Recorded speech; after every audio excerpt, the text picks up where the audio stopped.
All right, sorry about that. Okay. I want to ask you about the international experience. At times when you've coached either an assistant or a head coach, beyond the U.S. teams not having their most talent, what other challenges were there that those teams fell short? I'm not sure why that's important in either way. This is just about how difficult the international game is and the challenges of it. What you're looking for. Sometimes you fall short, sometimes you win, but the past isn't of very much importance other than what lessons we learned from it, and we've learned a lot of lessons, but it's all about basketball, and I don't know what else. I mean, what kind of lessons are there, if you don't mind me asking? Play better, execute better, always respect your opponents, compete harder than your opponents, and if you don't do those things, you got a good chance to lose. It's pretty simple. It's not rocket science. Thank you. Next up will be Anthony Slater. Tyler, go ahead. Hey, Pop. I hope you're doing well. This is Tyler Tashman with the Oregonian.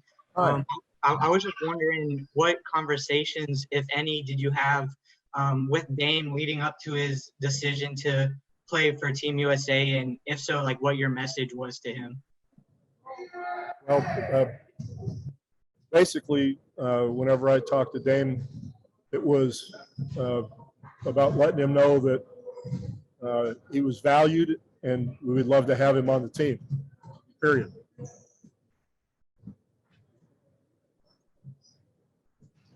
Thank you. Go to Anthony Slater and then to Tim Reynolds. Yeah, you've been around, obviously, just a ton of the greatest defensive minds really ever. What about Draymond Green makes him just so special on that end? Well, when you start talking about great defenders, and I believe he was first team All-NBA this year, if I remember correctly. But the first thing is a natural affinity and desire to be a great defender. And when you say, well, what's a natural affinity? Understanding spatial arrangements, being able to do work early, understanding angles and distances, having the desire to want to stop an opponent, but at the same time understand how that's done with wisdom. It's not, with reaching or blazing speed. It's about position. And some people understand their body position better than others. I think back to Steve Kerr played for me, and people would try to get him in a switch so that they could take him to the block and try to, punch him down under the net.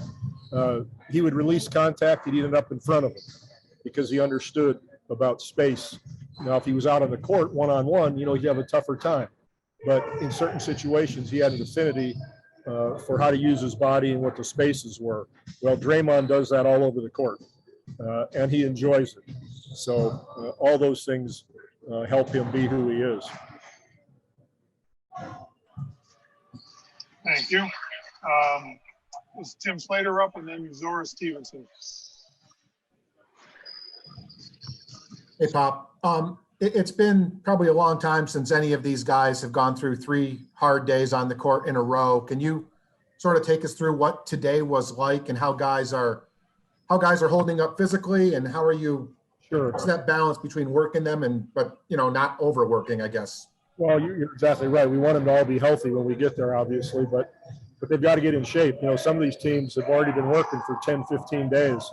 So they're going to be in great shape, and they know what they're doing because they've played together so long. So we've got to try to play catch up on all those things. Today was the 3rd day, and it was the most difficult day as far as conditioning and work, but it was their best day. They were markedly better today at both ends of the court.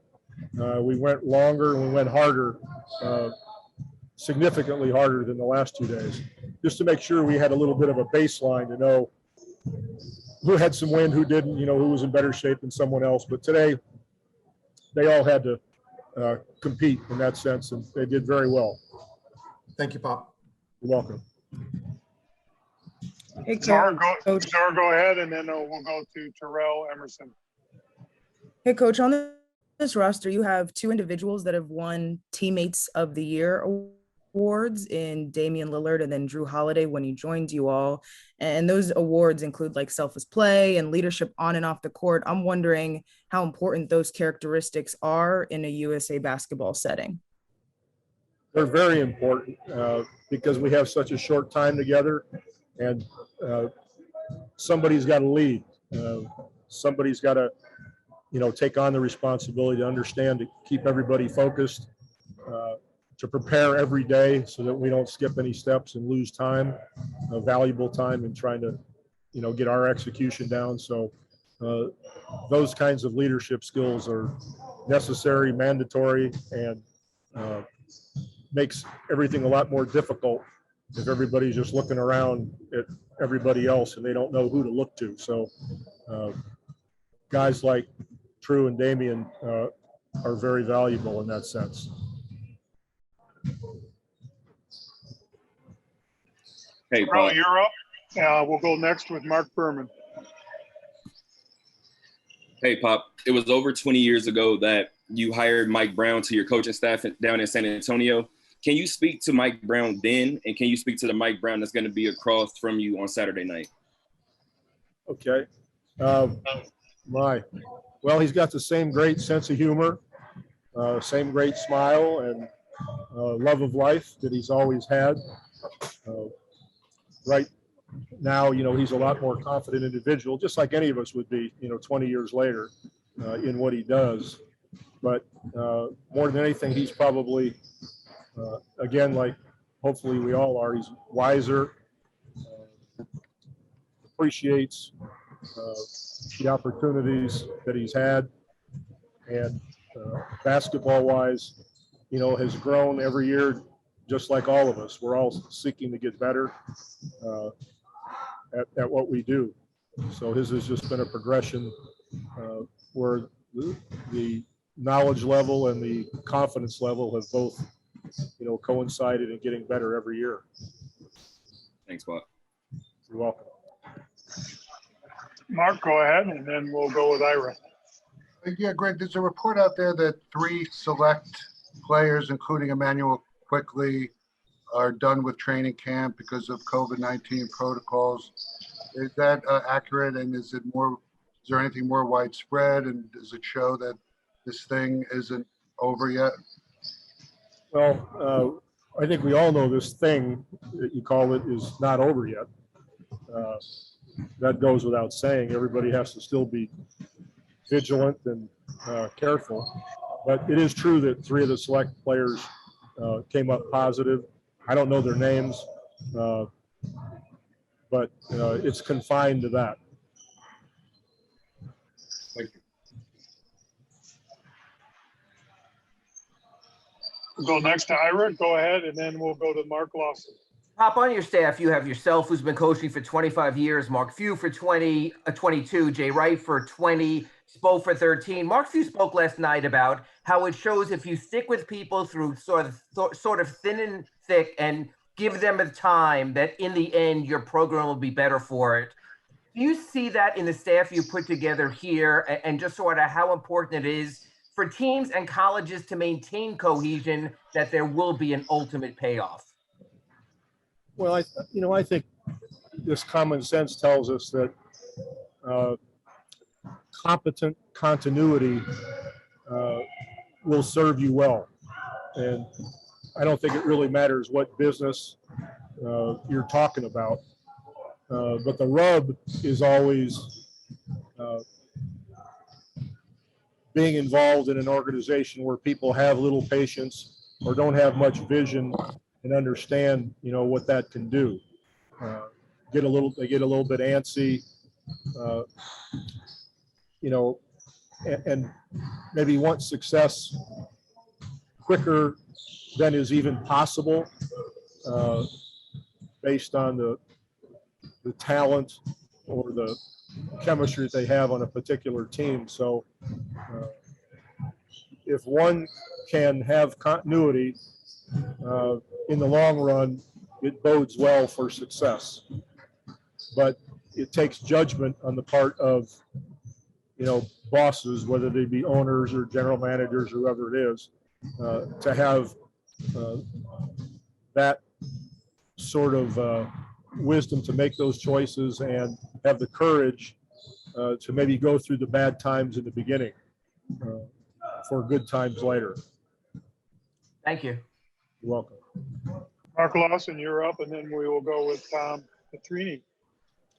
Hey, Coach. Mark Larson from Spectrum News in Syracuse. There's a few of us on the call. Can you talk about Jeremy Grant, a guy that kind of came out of nowhere this year, and what your expectations are of him? Okay. I wanted him on this team because of his size, his length, the flexibility, the versatility that he will give us, and the fact that he's a competitor. He wants to win. He's physical. He runs well. He's just a very active player, and he's also willing to fill a role. I just told him today, as a matter of fact, one of the things I want to do is go to the offensive board almost every time, because he's got a knack for that, and if he knows that's what we need out of him, I'm confident he'll do it. He's very coachable, aggressive, and a good person. Great to have on a basketball team. So those are the reasons. Thank you. Okay, we'll finish up with two more questions. Tom Petrini, you're next, and then Joe Bardone. Hey, Coach, you mentioned the other day how excited you were to work with some of these players and the people who love basketball in this room. A lot of those guys are really excited to work with you as well. What are some things that you hope to impart on them and, the people that you might not get a chance to coach again? Well, I want them to enjoy this experience. The best way to enjoy it, obviously, is to win the gold. That goes without saying. But at the same time, I want them to enjoy the camaraderie they have with other players of their level of talent, and maybe they don't know that well. It expands their lives. I want them to hear the voices of all these coaches that we have here. I got a great staff. I'm learning something every day from them, and so are the players. So it's just it's like a really special situation to have all that talent in one place and be able to discuss and argue and come up with solutions on a day-to-day basis. But to see these guys interact with each other and to know that you're actually in the same room with them is a pretty damn big thrill. I have a question. Joe, go ahead. Good afternoon, Coach. Hi. Hey, we're talking to Dame today. We heard from Brad yesterday, KD tomorrow. But the bigger picture here is all of your ball handlers and most of your wings are prolific, dynamic scorers. So in a situation like this, do you have to ask someone to change how they play and distribute, and who takes that responsibility? Well, we all have the responsibility, but first of all, I've got to set the tone, and they've got to understand that if we don't defend, we don't win.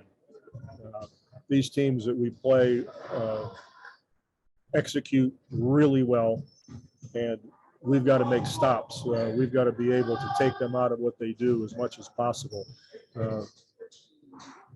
The fact that the players are intelligent is very helpful. The fact that they want to win badly is very helpful, and they're coachable. So from day one, we've made it our emphasis. We've got scorers, but how well will we defend? And that's what it's all about. I might add also rebound, because until you get the rebound, there's no stop.